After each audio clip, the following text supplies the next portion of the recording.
Thank you. You too.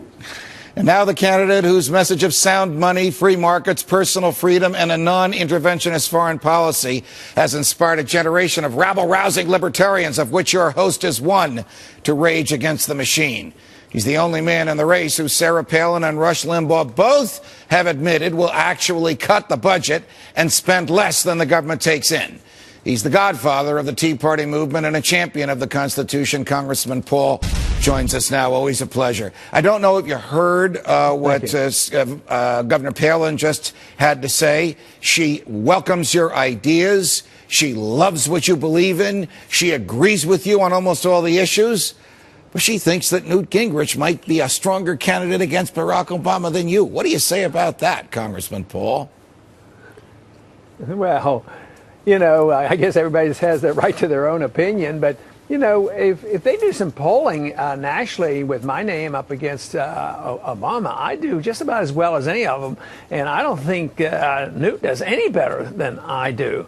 But the point is are his views really different? I did hear what Governor Palin said, but I don't think he's anti-establishment. I was there when he was in the Congress, and he was as much as part of the problem. I mean, you know, I met him in the 70s, and he was rather bold in saying, I'm a Rockefeller Republican. Right. So sometimes sometimes I think that for him to be Tea Party anti-establishment, that is a stretch. How can you present yourself as the only anti-establishment candidate? I could even say anti-Romney. It's clearly the establishment wants Mitt Romney. The establishment always wants the candidate who will rock the boat the least.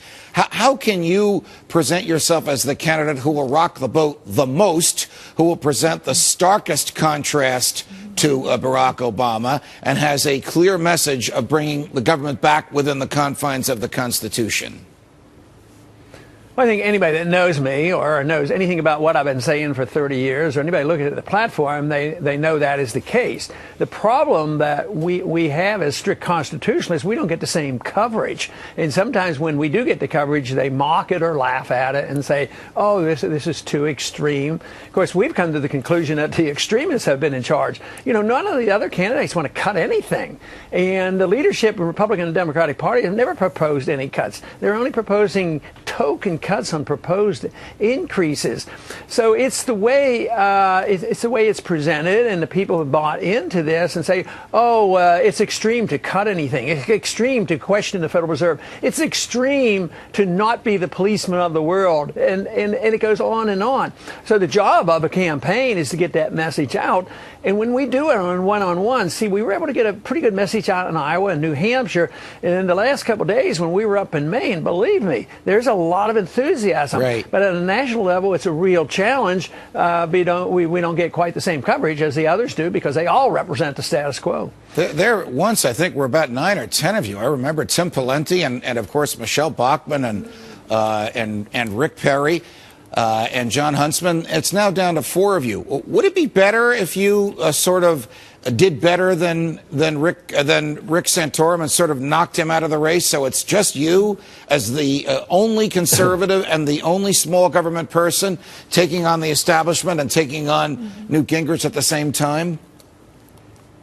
Well, I feel like I'm the only one now, but you're right. The votes might pick up. You know, when Rick Perry, who was supposed to be a good conservative Texan, when he dropped out, we picked up votes. Actually, percentages went up when Kaine dropped out, too, because he had a little bit more legitimacy about being a Tea Party because he had not been in government. And, you know, his arguments were a little bit more credible. So our percentages, that's when they took a nice little jump. You know, it went from the single digits up to the high double digits after he dropped out. So that would be the case. But I've been, even when there were 8 other candidates, I always said they all represented the status quo because they're not talking anything about what I'm talking about, you know, with a strict interpretation of the Constitution. That's what they don't want to live up to and the reason they don't want to talk about it because it's a little bit embarrassing to them. You know, they take the oath, but then they say, oh, you mean you're not supposed to go to war without a declaration? I didn't know about it. You mean it's still in the Constitution that you're supposed to have gold backing to the currency? Yes. You know, this kind of thing. They don't want to have the embarrassment of that, but that's well entrenched in Washington, so that's why you don't hear our views expressed on national TV as often. Congressman Paul, it's a pleasure. Thanks very much for joining us. Thank you, Judge. You just heard